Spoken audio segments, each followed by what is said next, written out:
اعوذ باللہ من الشیطان الرجیم بسم اللہ الرحمن الرحیم السلام علیکم my dear students, this is your English teacher. I welcome you back in my new lecture. As you already know, we had started unit number 9, that was about the fantastic shoemaker, ایک زبردست چپل ساز. We were doing the translation, Urdu translation. So now let us start the remaining paragraphs. Here it is your unit number 9, the fantastic shoemaker, ایک زبردست چپل ساز. In last video we did this and this paragraph, and over here these two paragraphs, ٹھیک ہے. And now today we are starting from this paragraph, ٹھیک ہے. Okay. Then I went abroad to pursue my higher studies and career, and could not have the opportunity to meet Zarinkul, the fantastic shoemaker, for several years. Okay, as I told you, this is the story about a shoemaker and about the author. ٹھیک ہے, the author or the writer himself has written all this story. ٹھیک ہے.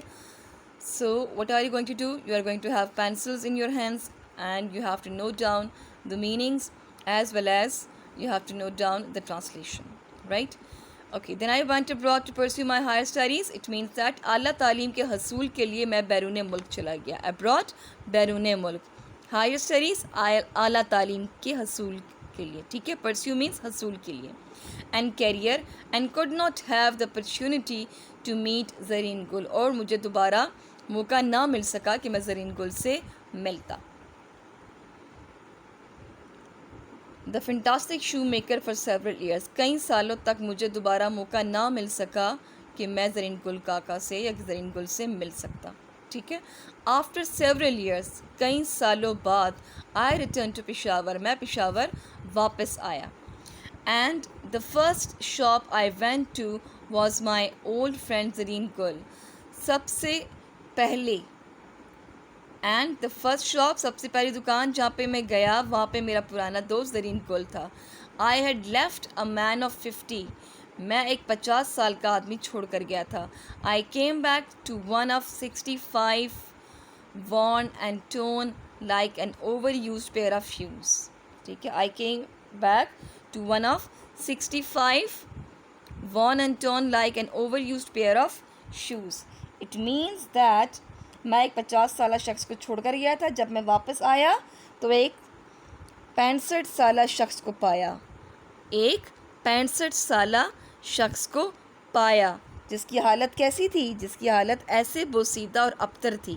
وون and tone, بوسیدہ اور ابتر تھی, جیسے کسی ایک جوتے کو یا چپلوں کو بے تحاشا استعمال کیا گیا ہو. اوور یوزڈ مینس بے تحاشا استعمال کیا گیا ہو. ٹھیک ہے. اچھا. He shook his bony hand with me, اس نے اپنا ہڈیوں بھرا ہاتھ مجھ سے ملایا. But the grip of his hand was as tight as it was many years ago, لیکن اس کے ہاتھ کی گرفت اتنی ہی مضبوط تھی جتنی بہت سالوں پہلے تھی. ٹھیک ہے, گرپ کہتے ہیں مضبوطی, یعنی کتنی مضبوطی سے اس نے ہاتھ میرا تھاما یا پکڑا. ٹھیک ہے, اور اس کی جو گرفت تھی وہ انتہائی مضبوط تھی, اسی طرح جیسے کہ بہت سال پہلے تھی. At first he did not know me, سب سے پہلے تو اس نے نہیں پہچانا مجھے. But when I got my self introduced, لیکن جب میں نے اپنا تعارف کروایا, his brooded eyes sparkled with smile, تو اس کی آنکھیں تفکرات سے بھر گئیں. تو اس کی آنکھیں تفرقات سے بھر گئیں, بروڈی تفکرات سے. ٹھیک ہے.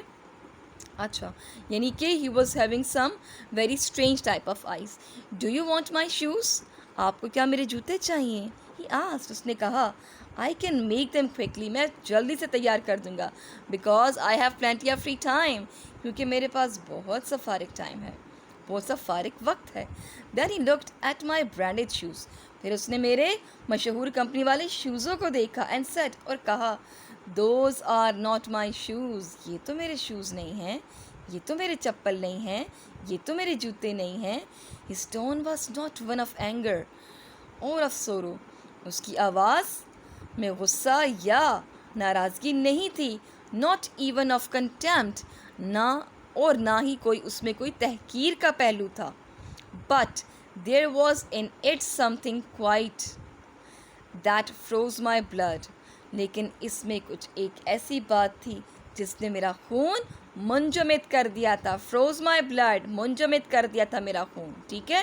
He put his hand down and pressed a finger on the place where my left shoe was not quite comfortable. ٹھیک ہے. Now look at here. He put his hand down and pressed on the finger. Pressed a finger. اس نے اپنا دایاں ہاتھ نیچے لے کے گیا اور اپنی انگلی سے دبایا اس جگہ پر جہاں پر کیا تھا, دائیں طرف, لیفٹ سائڈ, بائیں طرف مجھے آرام دہ محسوس نہیں ہو رہا تھا. اس چیز کو لے کے اس وجہ سے اس کا جو خون تھا وہ منجمد ہو رہا تھا. یعنی کہ اسے دیکھنے کے ساتھ ہی اس کو پتہ چل گیا کہ اس شوز میں کوئی پرابلم ہے. there is some problem. So he exactly pressed the place where the writer or the author Waheed اللہ صاحب, he was not feeling comfortable. ٹھیک ہے. اچھا. It hurts you there. یہ آپ کو اس جگہ سے دکھاتا ہے. He said, اس نے کہا, do the big shoe making companies have no respect, self respect. کیا ان بڑی کمپنیوں کے پاس کوئی عزت نفس نہیں ہے. And then he spoke bitterly against the big multinationals. پھر اس نے ان بڑی کمپنیوں کے لیے تلخ انداز میں کہا. تلخ انداز میں, ان بین الاقوامی کمپنیوں کے لیے تلخ انداز میں کہا. bitterly تلخ انداز میں, ملٹی نیشنل, بین الاقوامی.